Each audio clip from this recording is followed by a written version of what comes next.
Nous sommes le samedi 6 janvier 2018, mesdames et messieurs. Bienvenue dans ce principal rendez-vous de l'information. Tout de suite, voici les titres qui vous seront développés. Le président de la République et président du Rassemblement populaire pour le progrès, RPP, Ismaël Omar Guelleh, a dirigé ce matin au Palais du Peuple la cérémonie de clôture du congrès dédié à la revitalisation de la Ligue de la jeunesse de son parti. Et les États-Unis et la Russie affichent leur antagonisme sur le dossier iranien. Voilà pour le sommaire. Merci de nous accueillir chez vous. Le président de la République et président du Rassemblement populaire pour le progrès, Ismaël Omar Guelleh, a dirigé ce matin au Palais du Peuple la cérémonie de clôture du congrès dédié à la revitalisation de la Ligue de la jeunesse de son parti. Cette journée puise son importance du fait qu'elle poursuit et renforce la nécessité et la redynamisation donc entamée ou lancée en 2014. Ce congrès a vu la participation, outre du chef de l'État, du Premier ministre et vice-président du parti, Abdelkader Kamel Mohamed, du secrétaire général du RPP, Ilyas Moussa Dawalé, du secrétaire national du parti, Deri Hachi, ainsi que les membres du comité exécutif du même parti.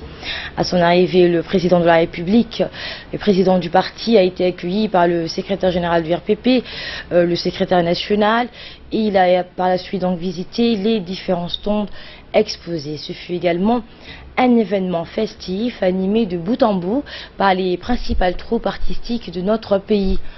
Le président de la République et président du parti a été accueilli donc, on le rappelle, à son arrivée par les hauts membres du parti RPP. En effet, la Ligue nationale de la jeunesse a vu le jour le 16 décembre 2002 lors de son congrès fondateur qui a rassemblé plus de 4000 jeunes issus de toutes les couches de la population. Née de la volonté du président du parti, Ismaël Omar Guelleh, cette organisation s'est vue confier la mission de s'investir et de faire des propositions concrètes et précises en adéquation avec le programme du parti. La nécessité donc de déployer des efforts plus importants pour insuffler donc une nouvelle dynamique dont la politique nationale s'avère incontournable. Et c'est dans ce contexte que s'inscrit le lancement de ce congrès dont le but principal est de réfléchir et de réunir les conditions sine qua non d'une dynamisation de la Ligue nationale de la jeunesse. Ces objectifs sont de mobiliser et rassembler les jeunes djiboutiens au sein du mouvement et les inciter à participer activement à la stratégie visant un développement durable. Le congrès dédié à la donc, revitalisation de la jeunesse du RPP a réuni au grand complet tous les cadres, membres et sympathisants de cette formation. La jeunesse djiboutienne, comme partout en Afrique, constitue la majorité de la population. Un nombre aussi important de jeunes filles des garçons est une richesse indissociable du développement de notre pays. Écoutons le mot du secrétaire national du parti RPP, M. Deri Hachi.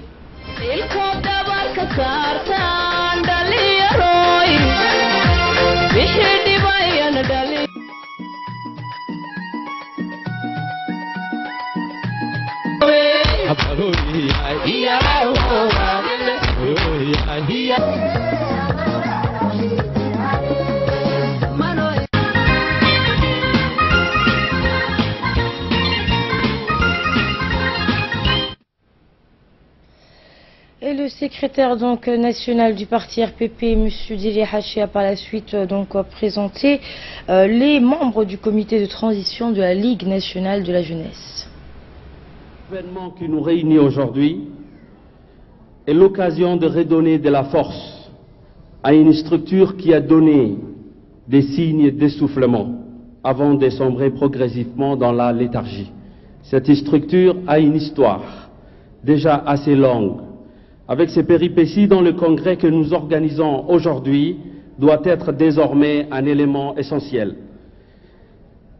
Rappelons d'abord le fait, la naissance de la Ligue nationale de la jeunesse du RPP remonte au 7e congrès du parti qui a tenu ses travaux en janvier 2001. La nécessité de donner un nouveau souffle à cette instance interne a été soulignée à de multiples occasions. La dernière en date fut l'université d'été du RPP, organisée en septembre dernier. C'est donc à cette tâche que nous nous attelons aujourd'hui sans plus tarder. Oui, l'événement qui nous réunit est important à bien des égards. L'enjeu, en effet, est de taille. Voilà venu le temps de redynamiser une structure dédiée aux jeunes et qui, plus d'une décennie et demie après sa création, se doit de fonctionner. Autrement, de travailler différemment pour mener à bien les missions qui lui sont assignées.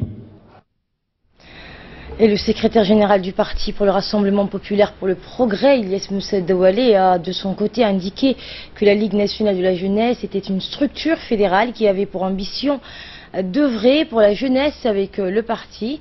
Il a en outre souligné que la jeunesse à elle seule constituait la colonne vertébrale du pays. Nous l'écoutons. Mes chers camarades, sœurs et frères, oui, notre jeunesse est notre richesse. Elle constitue la cheville ouvrière et le fondement de nos espoirs de développement et de bien-être de demain. Il est maintenant avéré que le progrès économique passe inéluctablement par le développement du capital humain. Et oui, la jeunesse constitue ce capital dans lequel nous investissons dans notre futur. Nous devons investir en elle, la promouvoir, l'accompagner dans ses projets, dans ses ambitions, dans ses rêves, parce que notre pays appartient à sa jeunesse, à son futur. Ce que nous construisons aujourd'hui sera pour cette jeunesse de demain, pour cette jeunesse d'aujourd'hui. La jeunesse doit croire au développement de son pays. Notre jeunesse doit oser, car la fortune sourit aux audacieux. Elle doit oser s'impliquer dans les affaires de la cité, dans la gestion et de la gestion de leurs quartiers respectifs. Elle doit oser la générosité en s'investissant dans les actions de bienveillance, des mouvements spontanés de soutien à des populations nécessiteuses ou aux artistes malades ont été observées récemment. Ces actions ont été largement initiées, mises en œuvre et suivies par des jeunes. Oui, on doit oser et on doit oser la générosité. Je ne peux ici passer sous silence à tous ces acteurs dans nos quartiers, dans nos régions, qui œuvrent et qui accompagnent les jeunes nécessiteux qui ont besoin d'appui scolaire de nuit comme de jour. Et de son côté, le vice-président du parti RPP, Abdelkader Kamel Mohamed, a quant à lui donc rappelé que l'idée de ce rassemblement d'aujourd'hui était née suite à l'université d'été qui s'est tenue au Palais du Peuple. Voici ses propos. Suite aux différentes recommandations et doléances résultant de l'université d'été du parti, il était question de refondation et de redynamisation de la Ligue. Ce forum national des jeunes entre dans un cadre en donnant aux différents acteurs l'opportunité d'échanger sur la vie, des enjeux du mouvement et des perspectives. Par le passé, notre mouvement des jeunes n'était pas sûrement suffisamment structuré ni outillé pour peser sur l'échiquier politique national. Je pense que la nouvelle restructuration de la Ligue est l'incarnation du dynamisme, du renouveau et de la rigueur que symbolise notre parti. Aujourd'hui, le RPP trouve un écho favorable au niveau des jeunes de toutes catégories.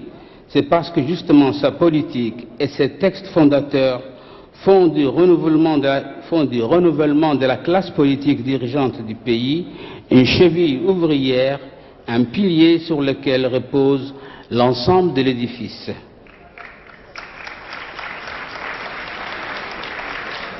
Les défis de la jeunesse seront majeurs.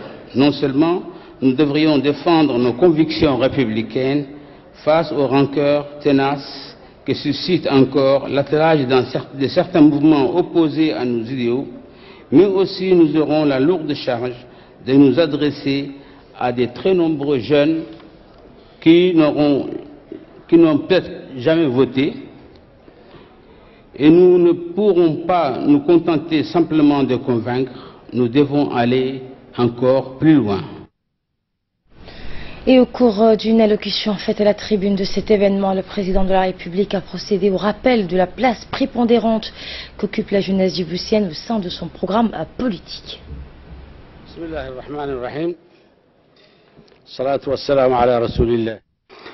Notre parti repose sur 3 mots-clés, à savoir rassemblement, populaire et pour le progrès.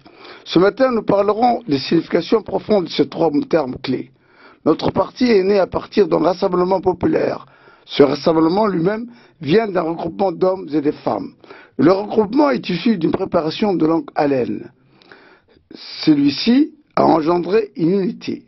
Ce parti s'est engagé à assurer un progrès durable, un progrès qui se poursuit jusqu'à ce jour. Quant à la jeunesse, c'est l'épine dorsale du parti RPP. Le terme refondation n'est pas approprié dans votre cas. Il signifie littéralement une jeunesse en débâcle, une jeunesse en destruction. Et cet effet est inacceptable. Personnellement, je refuse le terme refondation. Je préfère le terme revitalisation. Vous avez certainement entendu parler ces derniers temps d'un dialogue entre la jeunesse qui vient de la Ligue de la jeunesse elle-même. C'est une demande donc qui émane de la jeunesse elle-même. Ce dialogue aura lieu dans les semaines et les jours à venir. C'est toute la nation qui est concernée, dont vous faites partie. La jeunesse fait partie donc intégrante de cette nation. Il vient d'être cité ici une liste de personnes membres de la Ligue nationale de la jeunesse et qui font partie du comité chargé de la dite revitalisation de cette Ligue même. Vous nous avez précisé donc que c'est juste une période de transition. Quant à nous, nous espérons que des élections suivront. La jeunesse peut faire quelque chose pour les autres quand elle-même, elle se suffit.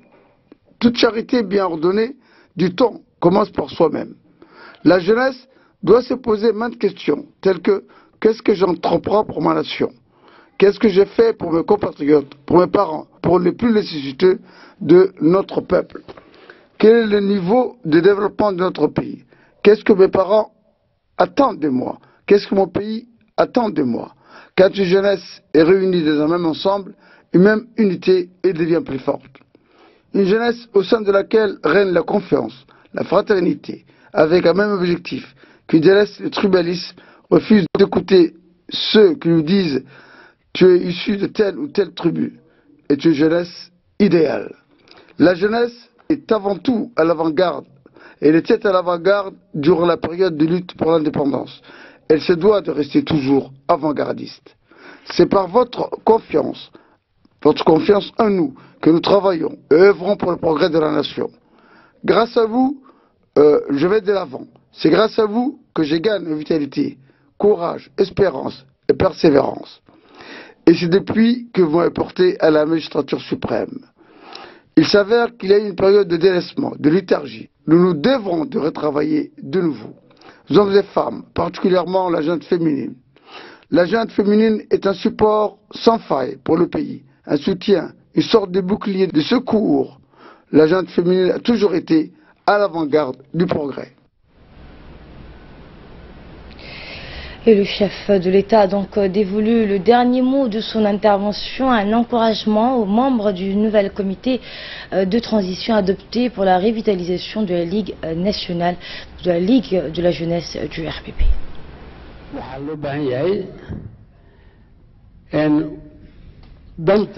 Si je me permets de proposer un nom pour la Ligue de la jeunesse, j'avance celui de jeunes progressistes. Ce nom vous permettra de garder toujours à l'esprit le mot progrès, qui signifie des hommes unis et allant de l'avant. Populaire signifie le peuple. Le peuple est uni, est un et indivisible. Cette unité engendre l'unification nationale, l'unité, et c'est également un pays, une nation. Et c'est grâce à l'existence d'un pays que l'on vit, que l'on engendre une subsistance, une vitalité. Et c'est grâce à ce pays que nous faisons partie du concert des nations. Cette portion de terre qui est notre pays est sans équivalent. Pour le servir, pour servir ce pays donc, il nous faut mettre de côté l'intérêt particulier et mettre l'accent sur l'intérêt commun, l'intérêt au niveau national. Nous devrons penser à l'avenir du pays en intensifiant les valeurs comme le pardon. Chacun d'entre nous doit contribuer et apporter sa pierre à l'édifice. Sans nous mentir à nous-mêmes, sans l'orgueillir. Nous nous efforçons chaque jour qui passe à créer de l'emploi pour notre jeunesse. Si nous faisons appel aux partenaires du monde entier, c'est pour que vous puissiez avoir un emploi. Pour que vous puissiez acquérir un emploi adéquat, vous devriez faire des études. Aujourd'hui, il est possible dans notre pays de suivre des formations dans toutes les disciplines, dans tous les domaines, techniques, professionnels, artistiques, universitaires ou linguistiques. Il incombe à vous, jeunes, de faire des efforts. Quant aux partis, c'est des lieux de discussion, de dialogue, de concertation ouverts à vous. C'est à vous d'apprécier le sens du nom RPP. Je vous suggère de choisir ce jour comme un jour mémorable, un jour historique. Je préférerais que vous intituliez ce jour journée de revitalisation. Autre tâche auxquelles vous devriez participer, c'est les différentes campagnes que nous menons actuellement à travers le pays, physiquement et moralement. De plus, vous avez les deux en tant que jeunes. Nous, les plus âgés, il nous reste que l'esprit et non la force, la vitalité. Que Dieu vous bénisse et que vive notre pays, qu'il aille de l'avant et que sa voix porte au-delà des frontières.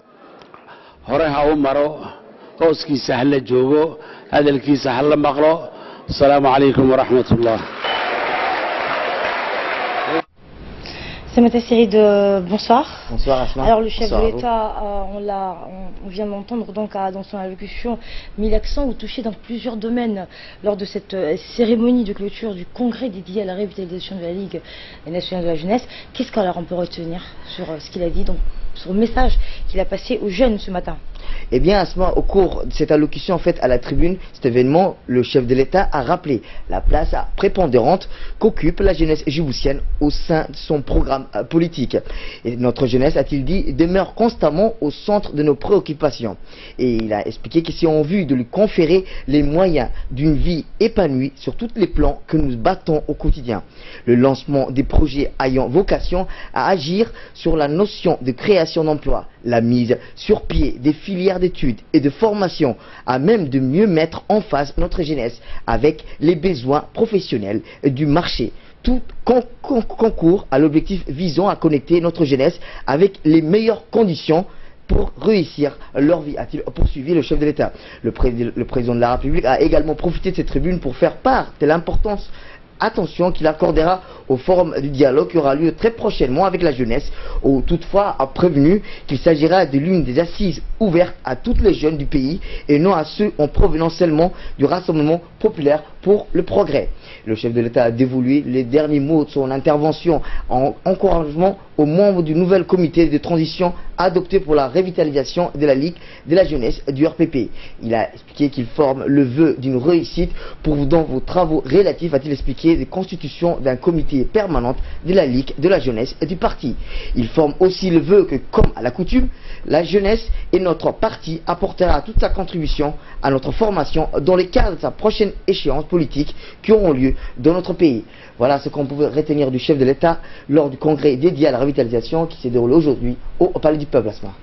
Merci Samantha Siad pour cette analyse et justement suivons cette fois une réaction d'une des participantes de la cérémonie de clôture du congrès dédié à la revitalisation, le rappel de la Ligue nationale de la jeunesse.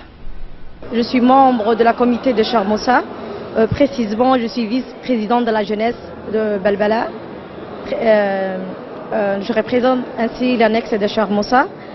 Pour parler un peu de cette journée, je dirais que c'est une journée intitulée la Ligue de la jeunesse qui donne occasion à ce que la jeunesse djiboutienne, qui représente en majorité 75% de la population du pays, ce sont des jeunes très dynamiques qui sont actifs.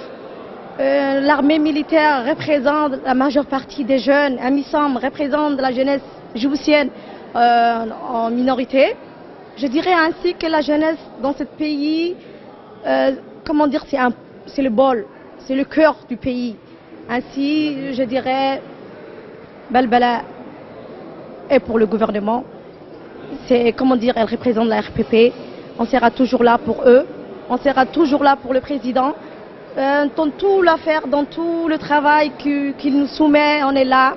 Et cette journée, c'est une occasion pour nous de dire ce qu'on a au fond de nous, ce qu'on représente, les activités qu'on fait aussi dans l'annexe, dont on aide la jeunesse les enfants les plus démunis, comment dire, les orphelins, on leur ouvre le bras ouvert, on les aide. Dans 120 sont financés par la comité, en gros la comité. 50 aussi, c'est nous-mêmes qui les finançons. En gros, ce sont 10 personnes, le total. Alhamdoulilah, l'informatique est à l'intérieur de nous. Il s'avère que les jours des fêtes, on essaye de les aider, de les donner des vêtements et tout. Voilà notre travail. Aujourd'hui, nous sommes donc à la journée de la Ligue de la jeunesse du parti, qu'il faut donc en quelque sorte résumer comme une redynamisation de la jeunesse du parti. Pourquoi redynamisation? Parce qu'il faut impliquer la jeunesse dans les activités du parti afin qu'ils comprennent et maîtrisent les valeurs du parti. Donc nous, en tant que déjà membres de la diaspora, nous sommes très intéressés à suivre ces valeurs-là et à participer au développement du pays. Voilà, grosso modo, l'objectif de cette journée, c'est une sorte de redynamisation de la Ligue de la jeunesse du parti. Et elle a eu également, pour sa première visite à l'étranger, le président du Somaliland, Moussa Bihi, a entamé aujourd'hui une visite officielle de 48 heures en République de Djibouti. À sa descente d'avion, il a été accueilli par le ministre djiboutien des Affaires étrangères et les membres du gouvernement.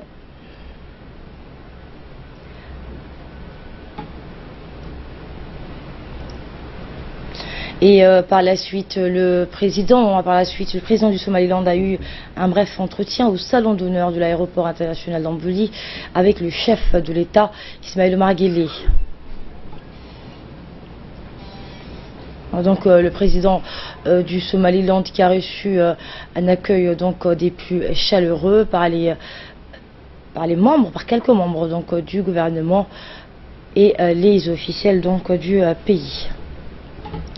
Le président du Somaliland, Moussa Bihi, séjournera durant 48 heures ici à Djibouti. Cette visite alors témoigne des relations de sympathie et d'amitié existantes entre la République de Djibouti et le Somaliland.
Également dans l'actualité avec cette clôture de la tournée du ministre de l'Éducation nationale dans la ville d'Arta, à l'issue de sa tournée dans les localités de la région d'Arta, le ministre de l'Éducation nationale et de la formation professionnelle, Moustapha Mohamed Mahmoud, a visité l'ensemble des établissements scolaires de la ville d'Arta.